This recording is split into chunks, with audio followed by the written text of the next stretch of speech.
Hello guys, welcome to my YouTube channel. मैं हूं स्वर्णा मिश्रा और आप देख रहे हैं commerce guideline.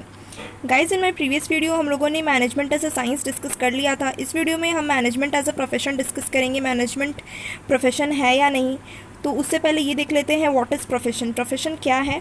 Profession can be defined as an occupation which requires specialized knowledge and training in which entry is restricted. ठीक है, तो प्रोफेशन का मतलब होता है ऑक्यूपेशन, जिसके लिए हमें स्पेशलाइज्ड नॉलेज और ट्रेनिंग की ज़रूरत होती है, क्योंकि इसमें एंट्री रिस्ट्रिक्टेड होता है। मीन्स हर कोई उठ के अब टीचर या फिर लॉयर या फिर डॉक्टर इंजीनियर तो नहीं बन सकता। उसके लिए आपके पास स्पेशलाइज्ड नॉलेज होनी चाहिए, आपके पास ट्रेनिंग होनी चाहिए, है ना। तो ये आप उस प्रोफेशन में जा सकते हैं, वो प्रोफेशनल बन सकते हैं। ठीक है, तो उसे और डिटेल में समझते हैं। तो सबसे पहला फीचर है हमारा well defined body of knowledge. All professions are based on the well defined body of knowledge that can be acquired through instructions. ठीक है, तो इस फीचर का क्या मतलब होता है कि ये जो हमारे जितने भी प्रोफेशंस होते हैं, जितने भी प्रोफेशंस है, वो well defined body of knowledge पे बेस्ड है। ठीक है, जिसे that can be acquired through instructions. अब जैसे कि फॉर एग्जांपल, अगर आपको डॉक्टर बनना है तो उसके लिए आपके पास एमबीबीएस की डिग्री होनी चाहिए। तो उसके लिए आपके पास स्टडी मटेरियल अवेलेबल है। ठीक है, तभी तो आप डॉक्टर की पढ़ाई करोगे ना, एमबीबीएस की डिग्री की पढ़ाई करोगे। इंजीनियर अगर आप बनना चाहते हो तो इंजीनियरिंग की पढ़ाई करने के लिए आपके पास स्टडी मटेरियल अवेलेबल है। तो यहाँ पे स्टडी मटेरियल अवेलेबल होती है। अब टीचर बनना है तो टीचिंग की भी बुक्स अवेलेबल होती हैं, है ना। तो लेकिन मैनेजमेंट में अगर बात की जाए तो मैनेजमेंट में भी, जी हाँ बिल्कुल, मैनेजमेंट में भी स्टडी मटेरियल अवेलेबल है। अगर आपको एमबीए करना है तो उसके लिए आपके पास स्टडी मटेरियल अवेलेबल है, बुक्स बहुत सारे अवेलेबल है। मैनेजमेंट की पढ़ाई करनी है तो मैनेजमेंट की पढ़ाई करने के लिए बहुत सारे बुक्स अवेलेबल होते हैं। तो इस फीचर को हम लोग कह सकते हैं, this feature is present in management. ये फीचर मैनेजमेंट का प्रोफेशन में प्रेजेंट है। ठीक है, अब नेक्स्ट फीचर क्या है हमारा? Restricted entry. The entry to a profession is restricted through an examination or through acquiring an educational degree. ठीक है, रिस्ट्रिक्टेड एंट्री मीन्स मैंने आप लोगों को पहले ही बताया था कि हर कोई अब टीचर या फिर इंजीनियर, डॉक्टर, मैनेजर तो नहीं बन सकता। अगर आपको वो प्रोफेशन में आना है, प्रोफेशनल बनना है, तो आपके पास वो डिग्री होनी चाहिए या फिर आपने वो एग्ज़ाम निकाला होगा। एजुकेशनल डिग्री आपके पास होनी चाहिए, एग्ज़ाम निकाले होंगे अगर आप, तो आप बिल्कुल उस प्रोफेशन में जा सकते हैं, आप प्रोफेशनल बन सकते हैं। अगर आपको सीए बनना है तो उसके लिए आपको चार्टर्ड अकाउंटेंट का एग्जामिनेशन निकालना होगा। आपको सीए बनने के लिए एग्जामिनेशन पहले देना पड़ेगा, तो आप उस प्रोफेशन में आप प्रोफेशनल बन सकते हैं। ठीक है, लेकिन मैनेजमेंट की बात की जाए तो मैनेजमेंट में ऐसा बिल्कुल नहीं है।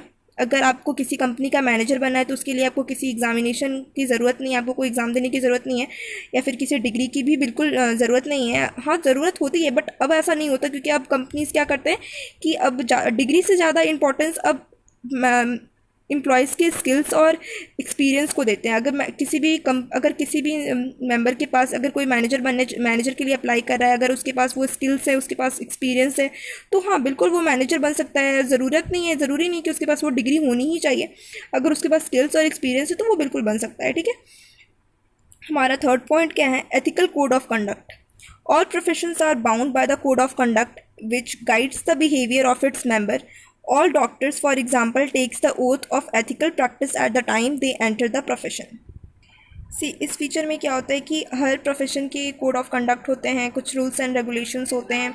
अब बात अगर डॉक्टर की जाए, अगर हम बात डॉक्टर की करें तो जैसे कि अगर डॉक्टर जब आईसीयू में जाते हैं, किसी पेशेंट का इलाज करते हैं, तो उनका भी कुछ एक ड्रेस कोड होता है कि मतलब आईसीयू में जा रहे हैं तो वो ड्रेस में उन्हें जाना होता है। ठीक है, अगर लॉयर्स की बात की जाए तो लॉयर्स का भी यूनिफॉर्म होता है। ठीक है, वो जब केस लड़ते हैं तो उनका भी यूनिफॉर्म बना हुआ है।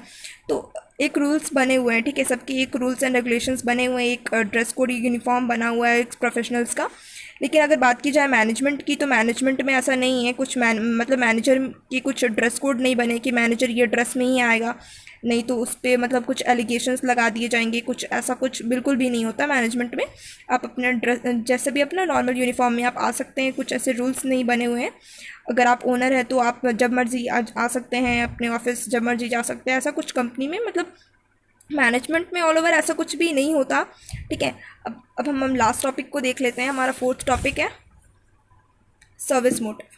ठीक है, सर्विस मोटिव में क्या है? The basic motive of a profession is to serve their clients interest by rendering dedicated and committed service. The task of a lawyer is to ensure that his client get justice. Okay, see इस feature में क्या होता है कि इनका basic motive क्या होता है कि अपने क्लाइंट्स को सर्विस देना होता है, उनके इंटरेस्ट को देखना होता है, मतलब मेनली उनको सर्विस देना होता है। अब अगर डॉक्टर है तो डॉक्टर का क्या मतलब, डॉक्टर की क्या रिस्पॉन्सिबिलिटी होती है, डॉक्टर का क्या सर्विस होता है कि वो अपने क्लाइंट्स की पेशेंट्स जो आएंगे, जो पेशेंट्स आ रहे हैं तो उनका इलाज करना पड़ता है, ठीक है। अगर बात लॉयर्स की करेंगे तो लॉयर्स को भी क्या करना होता है, केस लड़ना पड़ता है, ठीक है, मतलब अपने क्लाइंट को जस्टिस दिलाना होता है, ठीक है। तो इनका मेन मोटिव होता है सर्विस, ठीक है। लेकिन अगर बात मैनेजमेंट की जाए तो मैनेजमेंट में तो ऐसा बिल्कुल भी नहीं होता कि उन्हें अपने सर्विस के लिए काम करना है, बिल्कुल नहीं। अगर आप बिजनेस करते हैं तो मेन अब बिजनेस करते हैं तो आपका मोटिव क्या होगा, आपको प्रॉफिट कमाना आपका मोटिव होगा। तो मैनेजमेंट का भी मोटिव सिर्फ प्रॉफिट कमाना होता है, उनका सर्विस मोटिव से कुछ मतलब नहीं होता, ठीक है। तो प्रॉफिट मोटिव इनका मकसद होता है। तो गाइज़ ये हम लोगों ने, तो this feature of management is not present in profession, तो ये फीचर भी मैनेजमेंट का प्रेजेंट नहीं है प्रोफेशन में। तो गाइज़ कंक्लूजन क्या निकलता है इसका, हम लोगों ने जो भी 4 फीचर डिस्कस किए हैं उससे क्या पता चलता है हमें कि हम पूरे तरीके से मैनेजमेंट को तो हम नहीं कह सकते हैं कि मतलब नहीं कह सकते कि management as a profession, management as a profession नहीं है। हम लोग कह सकते हैं इस फीचर मतलब पूरे तरीके बोल सकते हैं कि मैनेजमेंट एज अ प्रोफेशन नहीं है, मैनेजमेंट पूरे तरीके से प्रोफेशन नहीं है, ठीक है। क्योंकि हम लोगों ने सिर्फ एक फ़ीचर ही मिल रहा है, बाकी 3 फीचर जो हम लोगों ने डिस्कस किया ये तो बिल्कुल भी नहीं मिल रहा है, ठीक है। तो गाइज़ अगर आप लोगों ने मेरे चैनल को सब्सक्राइब नहीं किया है तो जल्दी से जाकर सब्सक्राइब कर लीजिए और बेल आइकन को भी प्रेस कर दीजिए ताकि मेरे आने वाले सारी वीडियोज़ की नोटिफिकेशन आपको मिल सके। Thank you.